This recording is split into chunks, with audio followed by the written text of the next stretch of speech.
네, 전국 곳곳에 많은 눈이 내리고 있습니다. 언제까지 이어질지 전문가와 짚어보겠습니다. 반기성 YTN 재난자문위원과 함께하겠습니다. 어서 오십시오. 네, 안녕하세요. 네, 자 서울은 사실 첫눈인데 굉장히 많이 눈이 쌓였습니다. 어젯밤부터 전국 곳곳에 많은 눈이 내렸는데 얼마나 내렸을까요? 일단 가장 많이 내린 곳이 경기도 양평 지역으로 이 지역이 이제 전부 21.9cm가 내렸고요. 네. 그다음에 이제 서울 지역에서는 성북구가 20.6cm, 서울 기상청이 관측하는 이제 공식 대표 지역이 16.5cm가 내렸고요. 네. 그다음에 평창이 12.7cm, 그다음에 홍천이 18cm가 내렸습니다. 다음에 전북, 진안, 무주 쪽으로 지금 좀 눈이 많이 내리고 있는데 이 지역도 진안 쪽이 현재 9.8cm 네. 눈이 내렸습니다. 더 온다는 거잖아요, 눈이요. 그렇습니다. 네. 일단 이번 주 금요일까지는 저 전국적으로 눈이 내린 지역이 많을 것으로 보이고요. 네. 특히 이제 오늘 내일은 주로 이제 중부지방 쪽으로 눈이 집중이 됩니다. 네. 그러면서 이제 낮 동안에는 일단 눈비를 섞여 내리겠지만은 다시 오늘 밤부터 내일 또 새벽까지는 눈으로 내리면서 쌓일 것으로 보이는데요. 네. 그리고 이제 일단 금요일 정도에는 주로 이제 전남 지역, 제주 지역으로 많은 눈이 예상이 되고요. 그리고 이제 토요일, 일요일은 소강 상태 보인 다음에 네. 다시 다음 주 월요일에 또 전국적으로 눈비가 내릴 것으로 보고 있습니다. 네. 일단 예상되는 강수량은 주로 이제 중부 쪽으로 많은 일단 눈이 예상이 되는데 네. 강원 중부 산간 지역으로는 최대 30cm 정도 예상하고 있고요. 네. 경기 남부 쪽 이쪽으로는 이제 최대 20cm. 그다음에 서울이라든가 충북 북부, 경북 북부 지역은 10에서 15cm 정도까지 예상을 하고 있습니다. 네, 이게 눈으로만 내릴까요? 아니면 비랑 좀 섞여서 내릴 수도 있을까요? 지금 일단 서울 같은 경우는 낮 기온이 현재는 영하지만 낮 기온이 영상으로 올라갑니다. 네. 그렇게 될 경우는 눈비가 섞이게 되겠고요. 서울이 경기 남쪽으로 내리더라도 일단 비가 좀 우세할 것으로 보고 있고요. 네. 그러나 이제 밤이 되면서 밤부터 다시 이제 기온이 떨어지기 때문에 그때는 다시 눈으로 바뀝니다. 특히 이제 계속 한기가 더 내려오기 때문에 오늘 같은 경우를 밤서부터 내일 사이에는 눈이 훨씬 더 우세한 이런 상태가 될 것으로 보입니다. 네, 이번 눈은 특히 습기를 많이 먹으면 습설이라고 하던데 이게 습설이 무게 때문에 위험한 부분이 많다고요? 네, 그렇습니다. 일단 이제 우리가 습설이 내리는 조건이 영하 0도에서 영하 10도 사이의 지상 기온입니다. 네. 이때 내릴 때 그 내리는 눈을 갖다 습설, 그러니까 이제 무거운 눈 이렇게 얘기를 하는데 네. 왜냐하면 이제 습도를 순기를 많이 좀 포함하고 있기 때문에 그렇습니다. 특히 이번 같은 경우는 이제 바람이 거의 서풍결로 들어오고 있거든요. 그러다 네. 보니까 서해안 쪽에, 그러니까 서해 쪽에서 들어오는 눈 구름대가 상당히 많은 순기를 공급을 받으면서 이제 습설이 좀 변하고 있는데 네. 습설 같은 경우는 굉장히 위험한 것이 무게가 굉장히 무겁기 때문에 네. 그렇습니다. 통상 가로 10m, 세로 10m의 높이에 예를 들어 서울 같은 경우 좀 20cm가 많이 온 곳은 내렸지 않습니까? 네. 이 정도의 무게가 한 2.4톤 정도가 됩니다. 그러니까 예를 들어서 조그마한 가건물 같은 약한 가건물 같은 경우는 눈이 20cm 쌓였더라면 그 가건물 위에 10m 넓이에 그럼 2.4톤이면 굉장히 위험하거든요. 네. 그러다 보니까 약한 가건물이라든가 혹은 비닐하우스라든가 이런 건 붕괴될 가능성이 상당히 높죠. 네. 그래서 그런 곳은 미리미리 빨리빨리 좀 눈을 치워주는 것이 좋습니다. 내린 눈이 좀 빨리 녹아야 될 것 같은데 기온은 어떻습니까? 좀 많이 오를까요? 그렇게 크게 오르지 않습니다. 이제 한기가 본격적으로 계속 남아오고 있기 때문에 일단 낮 기온도 서울 같은 경우는 한 4도 전후. 일단 주말에 들어가서 토요일, 일요일은 기온이 약간 오릅니다만 네. 금요일까지입니다. 금요일까지는 거의 그렇고요. 그다음에 아침 기온은 영하 기온 계속 유지가 되고요. 네. 그다음에 낮에도 지금 강한 바람이 계속 불 것으로 보이거든요. 네. 그러다 보니까 체감 기온이 낮아지면서 실제로 우리가 느끼는 체감 기온 같은 경우는 낮에도 영하권의 기온을 갖다 느낄 것으로 일단 예상이 됩니다. 네.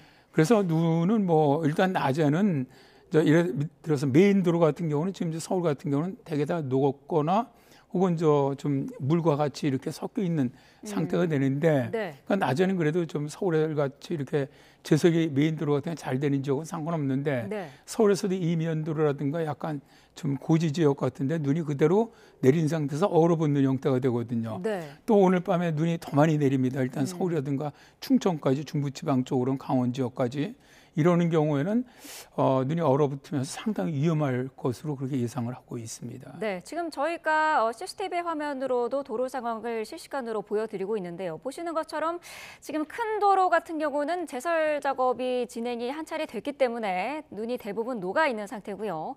지금 뭐 도로 인도라든지 좀 이면 도로라든지 이런 부분은 눈이 아직 하얗게 쌓여 있는 그런 모습을 보실 수가 있습니다. 지금 출근길에 나서는 분들은 좀 화면을 참고하셔서 좀 일찍 나가셔야 될 것 같고요. 바람이 또 강하게 분다라고 말씀을 하셨는데 지금 강풍특보, 주의보 내려진 곳도 있죠? 네, 그렇습니다.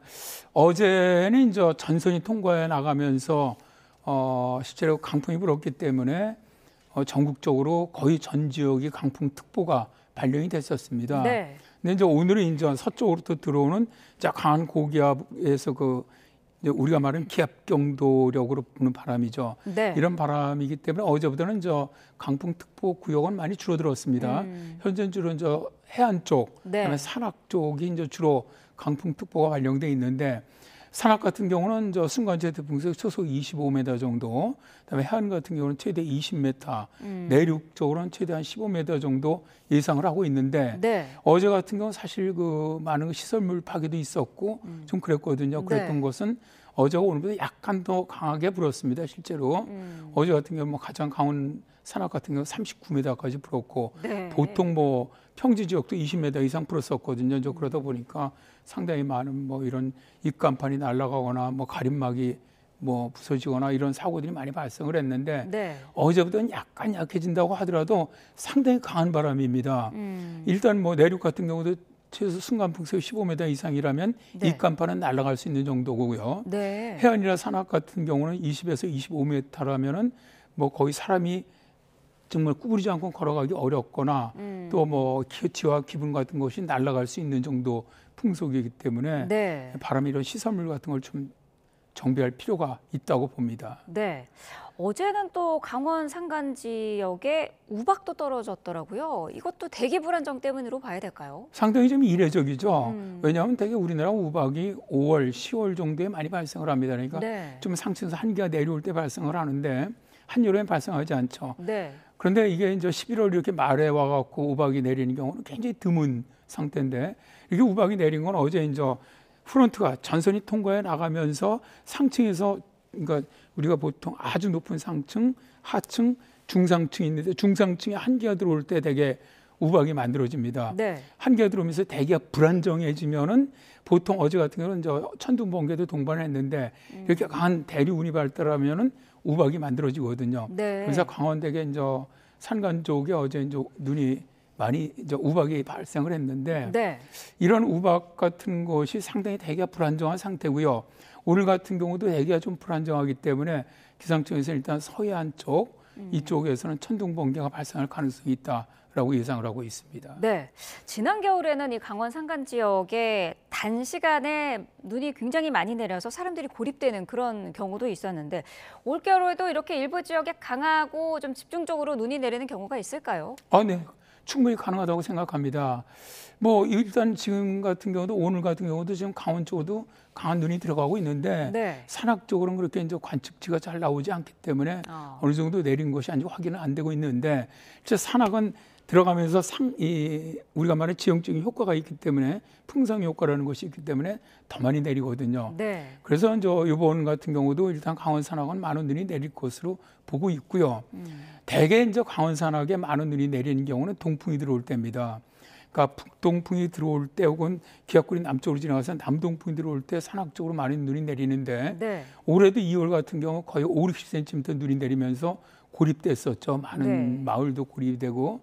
근데 이런 것들이 올해 이제 일단 지금 올 겨울 전체적으로 일단 기상청은 이제 평년과 비슷하거나 2월에 가면 좀 따뜻할 거로 예상을 했지만 네. 이렇게 예상을 하는 건 전체 한 달이나 3개월 평균을 내는 것을 얘기하는 것이고 부분적으로 한기가 내려오면서 이번은 좀 약간 이례적이죠. 서풍이 들어오면서 강원도가 들어갔지만 강원도 같은 경우는 동풍이 들어가게 되면은 아주 굉장히 많은 눈이 내릴 가능성이 많습니다. 올해도. 네. 그렇군요. 눈이 많이 내리면은 좀 어떤 준비를 해야 될까요? 아무래도 가장 중요한 게 일단 자기 집 앞이라든가 점포 앞이라든가 이런 곳에 일단 눈은 가장 빨리 좀 치워주는 것이 좋습니다. 네. 좋고 그다음에 이제 이런 차량 같은 경우는 상당히 좀 서행을 해주고 그다음에 이제 예를 들어서 우리가 뭐 스노우 타이어로 바꿔준다든가 이런 걸 해주는 게 좋겠죠. 네. 다음에 이제 저는 사실 저도 조금씩 이제 나이를 먹어서 그런지 몰라도 눈이 내리면은 이 낙상 사고가 참 많이 발생을 하거든요. 네. 특히 지금 같은 경우는 이면도는 다 이제 눈이 내린 게 바로 오늘 밤 되면 얼어붙을 겁니다. 그래서 네. 절대로 좀 연세 드신 분들은 가급적 외출하지 않으시는 것이 좋고 네. 만약 꼭 외출해야 된다면은 뭐 지팡이를 갖다 짚는다든가 이런 좀 대비를 갖다 해두는 것이 좋을 거라고 생각을 합니다. 네. 자, 올겨울 그 날씨 전망을 앞서서 잠깐 언급을 해주셨는데 12월이 굉장히 추울 것이다 이런 전망이 있었는데 최근에 또 예정보다는 좀 따뜻한 겨울이 될 것이다 이렇게 전망을 바꿨거든요. 왜 그랬을까요? 일단 기상청이 저번 달과 이번 달 그 3개월 전망에서 이제 바뀐 거는 12월이 바뀐 겁니다. 네. 그러니까 저번 달에는 12월이 이제 평년보다 추울 것이다라고 예상을 했고요. 그다음에 이번 달에는 이제 평년과 비슷할 것이다. 이렇게 예상을 했습니다. 그래서 이제 뭐 1월, 2월 정도 가서 2월 특히 2월은 평년보다 따뜻할 것이라는 건 지난달도 똑같이 예상을 했어요. 네. 이거는 이제 저는 그렇게 생각을 합니다. 이제 예측을 할 때 우리가 이제 보통 리드 타임을 갖고 예측을 하지 않습니까? 이제 우리가 보통 날씨를 볼 때도 한 5일 전에 예보를 들어보면은 서울에 비가 온대. 근데 3일 전에 오니까 아니야 구름만 흐린데. 네. 근데 하루 전에 가갖고는 아니야 날씨 날 때 바뀌는 것은 가까이 올수록 좀 더 정확하게 예보를 낼 수가 있거든요. 그러니까 네. 예측은 바꿀 수가 있는 겁니다. 그래서 아마 기상청이 제가 보기에는 이제 큰 예를 들어서 우리가 이제 겨울철 날씨를 갖다 예측한 여러 가지 라니냐라든가 뭐 북극 해빙이라든가 뭐 티베트 쪽에 눈덮임이라든가 뭐 성층권에 일단 서풍이 이런 여러 가지 조건들은 큰 차이는 없는데 네. 조금씩 약간씩 변하는 것들도 있거든요. 그러니까 이런 것들로 지난달에 12월에 추울 것이다 평년보다. 네. 그런데 이제 이번 달에는 일단 평년과 비슷할 것이다라고 예보를 했는데 이제 단서가 있죠. 상당히 변동이 좀 심할 것으로 본다. 네. 이 얘기는 바로 이제 지금 이런 경우 같은 경우거든요. 이 11월 말에 이제 한파가 이번에 내려오는 건데 좀 길게 내려옵니다. 그러니까 이게 뭐냐면은 일단 주말엔 기온이 약간 올라가더라도 물론 평년보다 낮습니다. 최저 기온은. 그렇더라도 다음 주 거의 목요일까지 이렇게 추운 기간이 한 열흘 정도가 유지가 되는 거거든요. 그러니까 네. 올 겨울은 제가 볼 때는 좀 이렇게 추운 기간도 좀 길고 따뜻한 기간 그보다 약간 더 기는 이런 형태가 반복되는 형태가 되지 않겠느냐. 네. 그러니까 그거를 평균을 내보니까 평년과 비슷한 것일 뿐이지 안 춥다 이건 아닙니다. 추운 거는 굉장히 추울 수 있습니다. 네. 자, 첫눈부터 이렇게 폭설이 내려서 이제 많은 분들이 걱정을 하시는 분들도 있을 것 같은데 어떻습니까? 올겨울에 눈은 많이 내릴 것으로 예상할 수 있을까요? 일단 기상청은 뭐 12월, 1월은 평년보다 약간 적은 것으로 예상을 했습니다. 그런데 네. 이제 문제는 지금 사실 바로 이제 오늘 이 내리는 눈도 이 정도 내릴 것으로 사실 거의 예상 못했거든요. 네. 참 예상을 뭐 거의 하기 어렵죠. 이 정도 내리는 것은 그렇기 때문에 사실 상당히 어렵습니다. 그런 예보들은 어려운데 네. 일단 뭐 기상청은 12월과 1월은 평년보다 약간 적을 것이다. 2월은 많을 것이다라고 예측을 했습니다. 그런데 일단 뭐 저희들 일단 볼 때는 평년과 좀 비슷한 수준이 되지 않겠냐. 특히 지형적인 강설이라고 이제 아까 말씀드렸던 동해안 쪽이라든가 서해안, 제주 쪽 강설은 좀 평년보다 많지 않겠나 그렇게 예상을 합니다. 네, 알겠습니다. 자, 어쨌든 이번 주 내내 좀 추운 날씨와 눈이 오락가락할 것으로 보이니까요. 주의하셔야 될 것 같습니다. 반기성 YTN 재난자문위원과 함께 눈 예보 상황 자세히 알아봤습니다. 고맙습니다. 네, 감사합니다.